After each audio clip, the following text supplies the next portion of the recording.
So today we're actually going to go through the actual steps that's required to optimise your local search.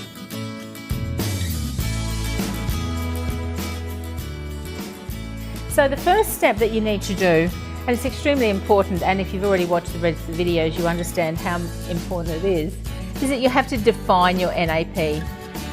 So you should actually write down somewhere your name, your address and your phone number in the format that you want it to be across the internet, and just use that as a reference point. The next thing you need to do is you need to either claim or create your Google My Business listing. Fair chance it's there. If it's not, you can create it, but you need to claim it and you need to have it verified. So you've defined your NAP and you're now going to be doing your Google My Business ranking. Next thing you can, if your business has been around for a little while, you'll find that you're actually listed on a number of directories, and this happens through scraping tools. So they find your address somewhere and then it gets scraped and then it gets populated in different directories. So it's important to claim them, and then also to make sure that you've got the correct information in there, that it's the correct NAP in there, your name, address and phone number is correct, and then it's got things like your business hours that are correct and its description, images, etc. Next thing, now that you've got these two here claimed, the next thing you need to do is you need to develop a review strategy, because it's very important that you have reviews across both of these listings. So you could develop a review strategy, and it might be that you might ring up a customer a week and ask them if they're satisfied with your service and if they would like to give you a review. So there's different ways that you can do that, but that's extremely important, is the review strategy. The next thing is, even though you're on these directory listings, you really need to then develop a citation strategy, so that you decide, okay, well, every once a week I'm going to list with another directory listing, I'm going to do a citation. Or you might say, you know, over a month I might do 5. You might have a system where you choose which ones you're going to put them on, but it's important that it happens organically and it happens consistently. The next thing, you've got your website. The next thing you should do is you should really look at your website and just see what schema markup is on the website, or what schema markup you can add to the website.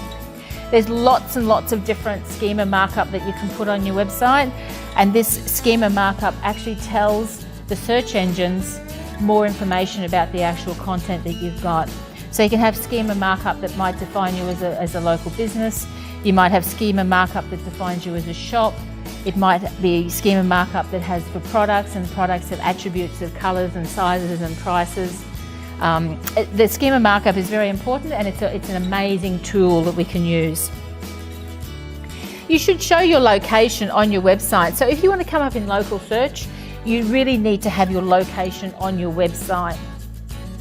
And the best way of doing that is to actually embed a Google map. So it's a clickable, linkable Google map.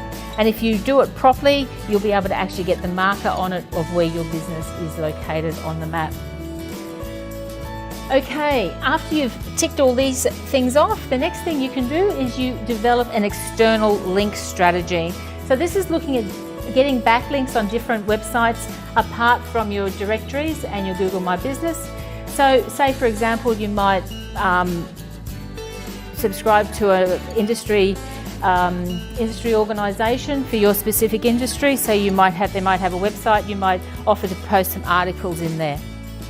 You might have some events that you might advertise on the local business listing, like the local event website, or something like what's on in Brisbane, what's on in Redlands. So you could put a link in there to an event that you've got that's on your website talking about it. So that's developing an external link strategy. So that we then move back into your actual website. So we have a look on your website, test your site speed.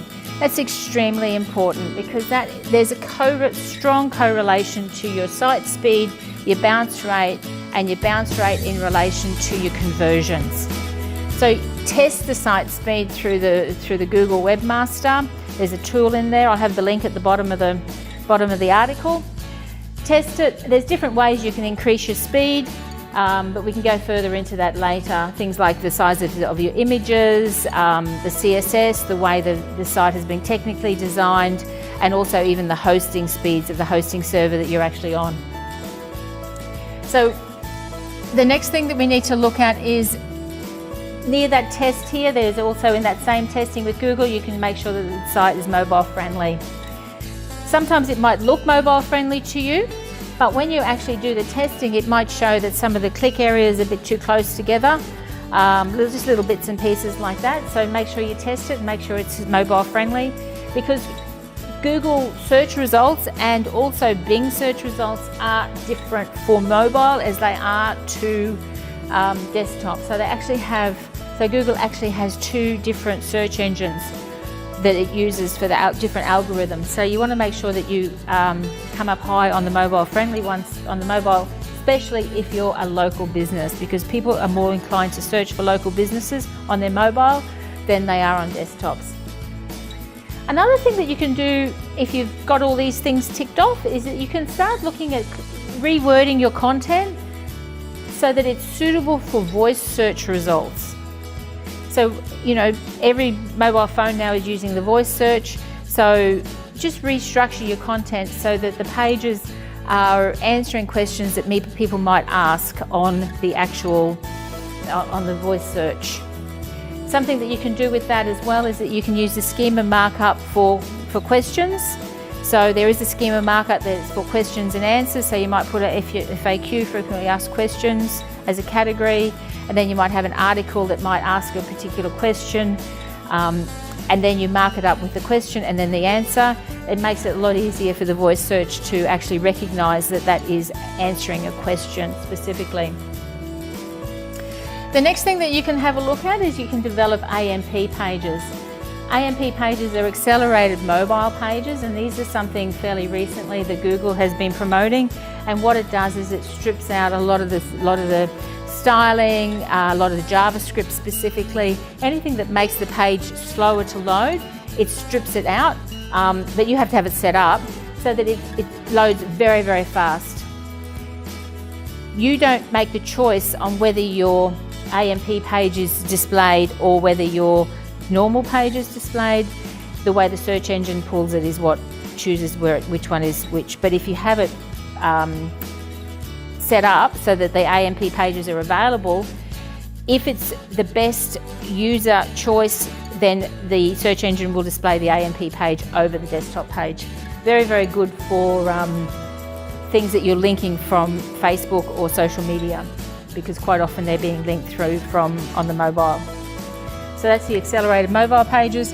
And the last one is blog, and more blog. So that's basically put more content in your website. Every page should have 200 to 400 words. The more words on the page, it's been shown, the higher ranking you have. But the words have to be relevant, so you have to have good information relative to the topic of the website, each page optimized to itself on a specific topic, and make sure that you have regular content going into the website. So that's relevant and current content added to the website. So they're the local search steps that you can take. It might take a while to get through them, but just remember it's an organic process. It doesn't have to happen overnight, and it's better if it does happen over a period of time. I'm really passionate about seeing local businesses succeed, and I really hope that you've enjoyed watching this web series as much as we've enjoyed making it. If you want to know more about local search, check out our website.